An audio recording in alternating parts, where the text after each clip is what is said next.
अगर आप गांव-गांव जाएंगे तो आपको बहुत सारी ऐसी बातें पता चलेंगी जो कि पब्लिक डोमेन में एक तरीके से है, लेकिन वो सबकॉन्शियस माइंड में है या बुक्स में है, डेटा में है, लोगों की चर्चा में नहीं है।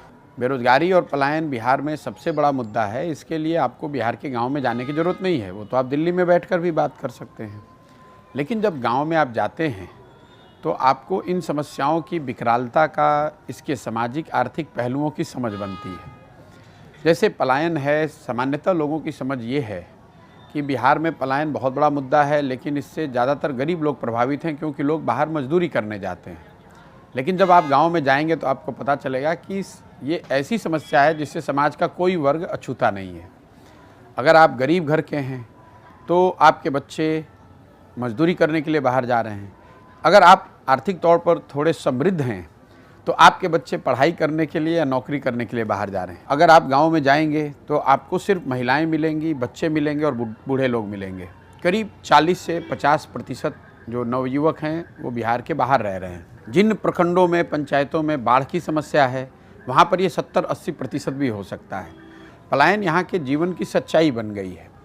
इसका सामाजिक पहलू ये है कि लोगों के मन से धीरे धीरे, चूँकि इतने लंबे समय से पलायन इतना बड़ा मुद्दा रहा है, परिवार की जो संकल्पना है वही ख़त्म हो गई है। शायद ही कोई गांव में आपको ऐसा घर मिलेगा जिसमें ये 3 पीढ़ियों के लोग साथ में रह रहे हों। जो बेरोजगारी है, वो बेरोजगारी सिर्फ यहाँ पर उन लोगों की समस्या नहीं जो युवा है या जो गरीब है। जो यहाँ समृद्ध लोग हैं, जो किसान हैं, जिनके पास कुछ ज़मीन है, कुछ छोटे मोटे व्यवसाय हैं, वो भी नौकरियों के लिए, अपने बच्चों के नौकरियों के लिए उतने ही परेशान हैं। जब भी बिहार की सिंचाई की बात होगी, खेती की बात होगी, तो लोग बाढ़ की बात करेंगे।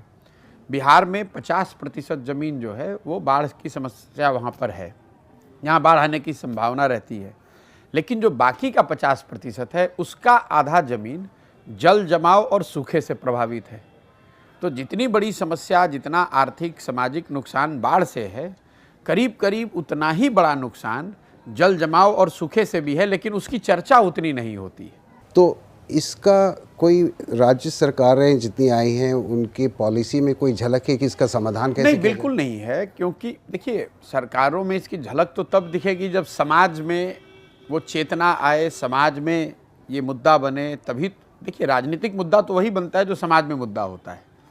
समाज में एक तरीके से इस बात की स्वीकार्यता हो गई है कि जो हमारा बच्चा बड़ा होगा, जवान होगा, तो वो बाहर नौकरी करने जाएगा, और लोगों ने उसको अपने जीवन की सच्चाई मान ली है। इसलिए यहाँ बहुत बहुत सबसे बड़ा मुद्दा होते हुए भी ये कभी राजनीतिक मुद्दा नहीं है, जबकि ये बहुत बड़ा ब्रेन ड्रेन है।